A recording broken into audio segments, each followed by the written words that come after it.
दोस्तों, दुनिया में कम ही ऐसी हॉरर फिल्म होती है जो लोगों को इस हद तक प्रभावित कर पाती है जिसे देखने के बाद लोगों ने अपने आप को ही मारने लगते हैं। 2005 में 23 साल की जर्मन लड़की की जिंदगी पर आधारित एक फिल्म आई थी, द एक्सोर्सिज्म ऑफ एमिली रोज।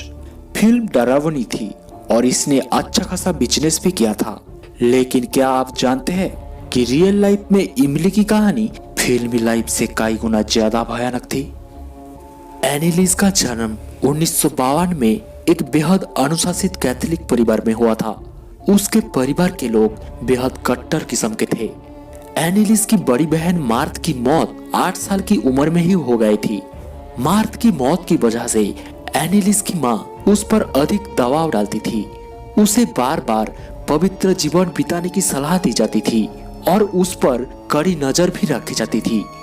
एनिलिस को स्कूल बहुत पसंद था और वो कई विषयों में बेहद होशियार भी थी। वो जब 16 साल की थी तब वो एक बार स्कूल में ही बेहोश होकर गिर गई थी। उसके दोस्तों के मुताबिक एनिलिस कुछ मिनटों के लिए ट्रांस स्टेट में चली गई थी। दरअसल एनिलिस के घर वालों की कट्टरपंथी की वजह से उसकी मानसिक स्थिति खराब रहने लगी थी। जिस दिन वो बेहोश हुई थी उस रात वो अपने शरीर में एक भारी फीलिंग्स के साथ उठी थी। एनिलिस ने अगले दिन स्कूल ना जाने का फैसला किया। हालांकि कुछ दिनों के बाद सब कुछ सामान्य हो गया। इस घटना के 1 साल बाद फिर ऐसे ही एक घटना हुई एनिलिस के साथ। एनिलिस को डॉक्टर के पास ले जाया गया। हालांकि डॉक्टर के साथ न्यूरोलॉजिस्ट का भी कहना था कि एनिलिस के साथ कुछ भी समस्या नहीं है। लेकिन कुछ महीनों बाद फरवरी 1970 में उसे टीबी के चलते अस्पताल में भर्ती कराया गया। अस्पताल में रहने के दौरान उसके साथ तीसरी बार ऐसा हुआ। ये शायद पहला मौका था जब एनिलिस के साथ चीजें कुछ ज्यादा ही भयानक हो रही थी। एनिलिस का दावा था कि उसे अलग अलग रंग दिखाई दे रही है और उसे अलग अलग आवाज सुनाई दे रही है और बेहद खुशी महसूस हो रही है। उस दौरान उसका मृगी का इलाज किया गया और अस्पताल से छुट्टी दे दी गई।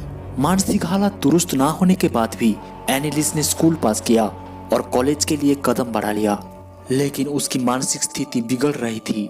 उसे यकीन हो चला था कि कोई शैतान उसके शरीर में घुसा हुआ है। एनिलिस बेहद बेबस हालातों में थी। डॉक्टर्स उसकी किसी तरह से मदद नहीं कर पा रहे थे। थक हार कर उसे पादरियों के पास ले जाया गया। लेकिन उसकी हालत बद से बदतर होती जा रही थी। कहा जाता है कि एनिलिस की हालत इतने बिगड़ चुके थे कि वो फ्लोर से उठाकर अपने मूत्रों को पिया करती थी, कोयला और कीड़े खाने लगी थी और कई बार अपने कपड़ों को फाड़ दिया करती थी। उसकी हालत को देखते हुए आखिरकार चर्च ने उस पर भूत भगाने की प्रक्रिया को अंजाम देने की फैसला किया। चर्च के 2 पादरियों पर इस लड़की को ठीक करने का जिम्मा सौंपा गया। उन्होंने एनिलिस पर एक सीक्रेट प्रक्रिया को अंजाम देना शुरू किया। पादरियों के कहने पर उसने सभी दवाइयां लेनी बंद कर दी थी। अगले 10 महीनों में एनिलिस पर भूत भगाने के 67 सेशन हुए। ये सभी सेशन कम से कम 1 घंटे के थे। इस दौरान पादरियों ने पाया कि एनिलिस के शरीर में कम से कम 6 बुरी आत्माएं मौजूद थी और सभी एक से बढ़कर एक खतरनाक थी। भूत भगाने की इस प्रक्रिया के दौरान एनिलिस ने खाना छोड़ दिया था और वो बेहद कमजोर होती जा रही थी। लेकिन इस हालत में भी उसे कई बार चेन से बांधा जाता था क्योंकि उसके शरीर में मौजूद शैतानों को ये पादरी निकालने की कोशिश करते थे। एनिलिस की मौत 1976 में हुई तो ये सामने आया कि उनके दांतों में फ्रैक्चर था, आंखें काली पड़ चुकी थी, शरीर के कई अंगों पर चोट के निशान थे। पादरियों और एनिलिस के परिवार का मानना था कि उसकी आत्मा की मुक्ति मिल चुकी है। हालांकि इन दोनों पादरियों और एनिलिस के माता पिता को उसकी मौत का जिम्मेदार माना गया और इन सभी को जेल की हवा खानी पड़ी। पादरियों ने एक्सोर्सिज्म प्रक्रिया को एक ऑडियो कैसेट में रिकॉर्ड करते थे, जिसमें से एक रिकॉर्डिंग आज हम आपको सुनाएंगे।